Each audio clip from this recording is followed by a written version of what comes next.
Hola a todos y bienvenidos una vez más a Cannabis en Paraguay. Hoy viernes 14 de febrero, Día de los Enamorados, episodio número 48 de este podcast, de este programa sobre cannabis en Paraguay, en Latinoamérica y en todo el mundo, ¿verdad? Sobre las aplicaciones del cannabis, tanto medicinal, industrial, recreativo, legislativo, todo lo que tenga que ver con el cannabis, lo tratamos, lo hablamos acá en este podcast.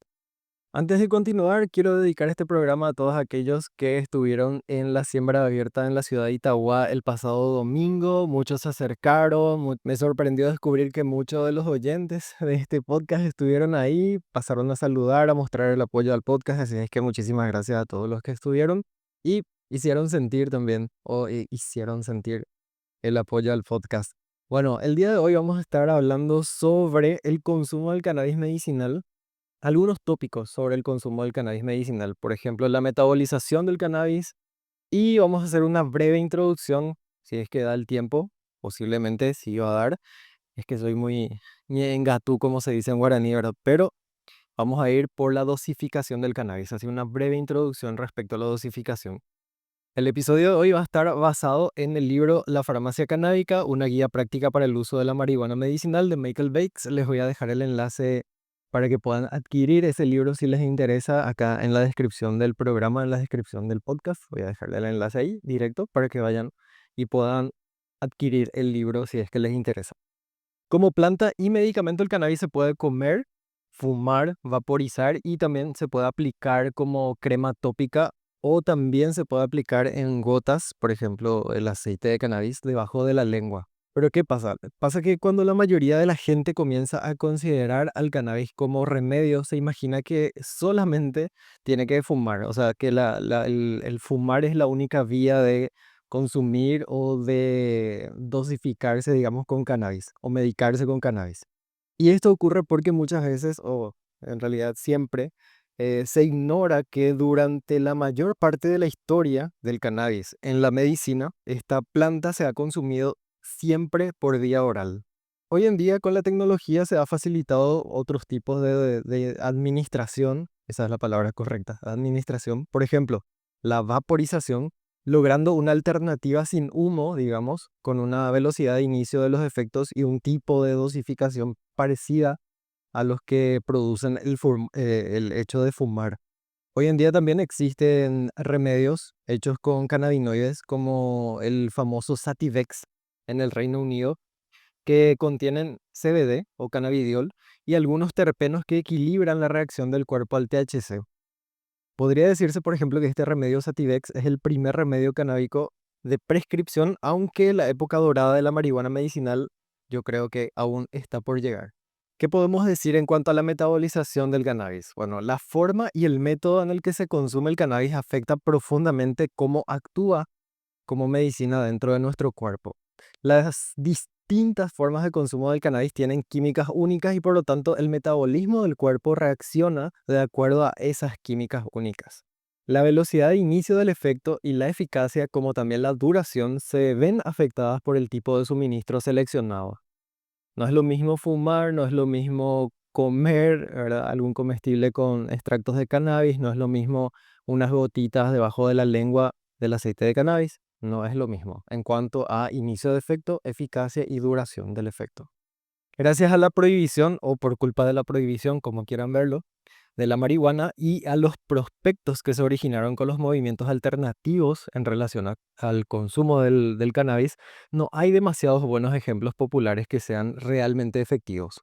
Es decir, o por ejemplo, un porro no es la forma ideal de medicarse, ¿verdad? Pero es la más popular, es la más común, es la que más se asocia con el cannabis. Hay que saber también que como producto natural el cannabis tiene una vida útil y saber cómo almacenar adecuadamente va a ser de gran utilidad para alargar su duración.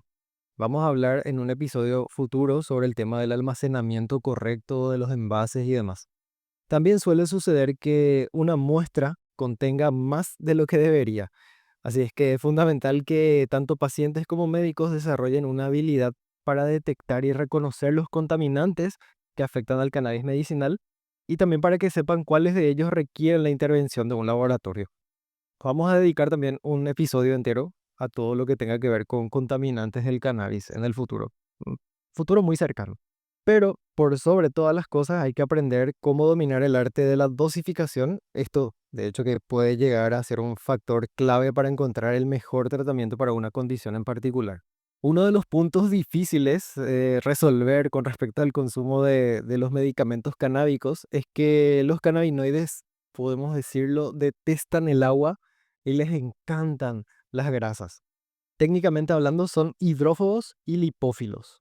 Como la mayoría de estos medicamentos se toman vía oral, el asunto de la insolubilidad en agua implica ciertos problemas reales, como que la absorción de los cannabinoides es muy limitada y suele ser errática dentro del cuerpo. Tanto que es la razón por la cual los medicamentos de cannabinoides dejaron de ser usados en la década de 1940.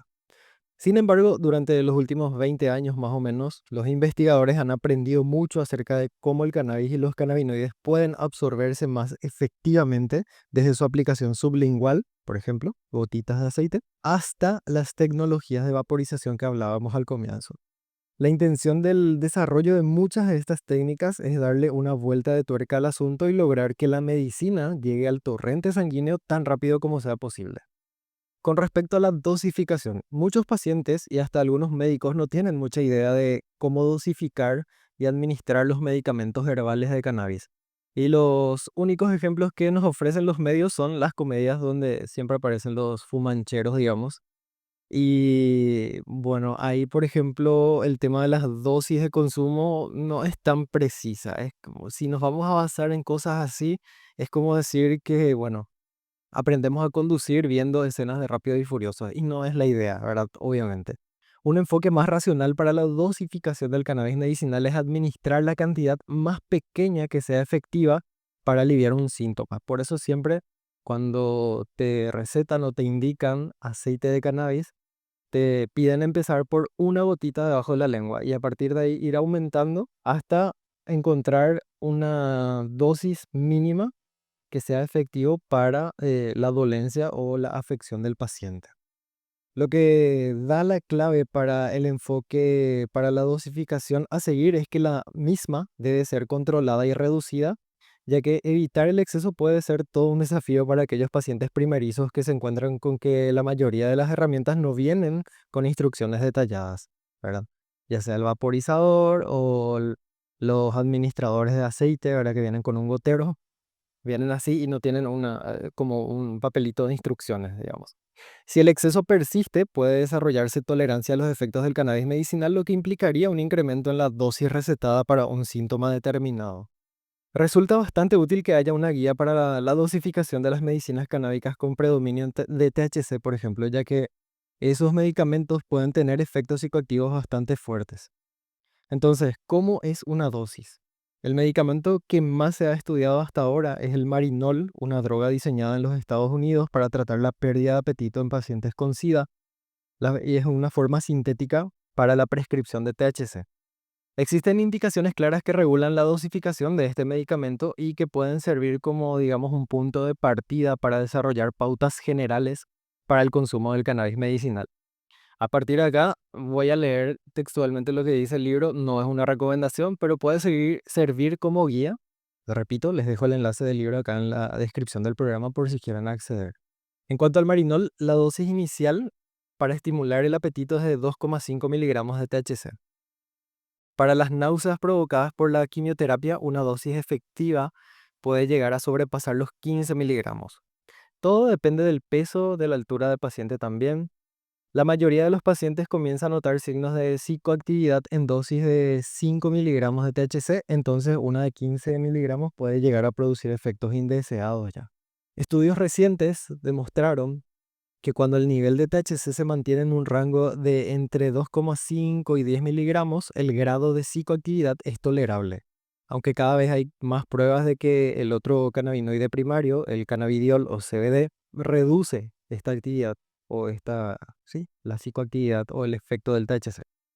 Cuando la dosificación es la adecuada, la administración puede ser efectiva tanto por la vía oral como por la vía sublingual, aunque el efecto pueda llegar a tardar entre 45 y 180 minutos si es que se da por vía oral.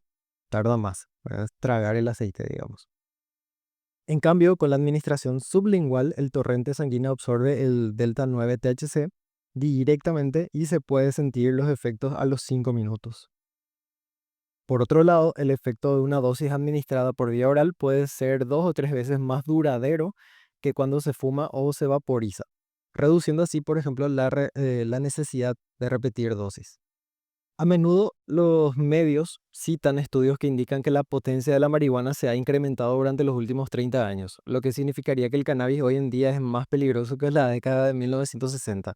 Pero ¿es real eso? El libro indica que los estudios realizados sobre pacientes fumadores de cannabis han demostrado que se adaptan fácilmente a la dosis sin importar la potencia de la variedad que se esté utilizando. La ventaja es que cuanto más potente sea el cannabis, se necesitará menos cantidad para alcanzar la dosis buscada. Se estima que en los años 60 el promedio de THC debe haber rondado entre el 2 y el 4%, más o menos. Mientras que en la actualidad las variedades ofrecidas en dispensarios de California, por ejemplo, ¿verdad? Rondan un 16% de THC.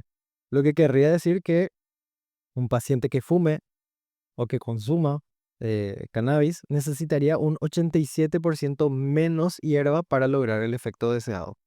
Hay ciertos concentrados de cannabis también cuya potencia es tan alta que las dosis bajas son casi imposibles. Eso también existe. Y todo depende del método de extracción y de la concentración. La mayoría de las flores se pueden dosificar fácilmente y con efectividad con instrucciones simples, pero obviamente eh, un porro, entre comillas, no es una medida promedio. Generalmente el contenido de un porro, por ejemplo, o de un fino, como quieran llamarlo, de un cigarrillo a base de cannabis, el contenido varía entre 0,25 y 1 gramo de flor, ¿verdad? Y los niveles de THC del cannabis cambian notablemente según la variedad, según la dosis y depende del porcentaje del porro que se fume también. O sea, cuánto de ese porro estás fumando, ¿verdad? Entonces ahí no es una dosis ideal o no es una medida promedio el usar porro, ¿verdad? Entonces, el tema de la dosificación es algo bastante importante y el conocimiento de las variedades y las concentraciones de cannabinoides en cada variedad también. Y bueno, hasta acá dejamos nuestro episodio del día de hoy. Espero que les haya parecido interesante. Les dejo el enlace de este libro acá abajito en la descripción del podcast para que puedan acceder a él si les interesa. Y me pueden comentar también alguna experiencia que hayan tenido acá abajo en los comentarios de Spotify o de YouTube desde la plataforma que nos escuchen.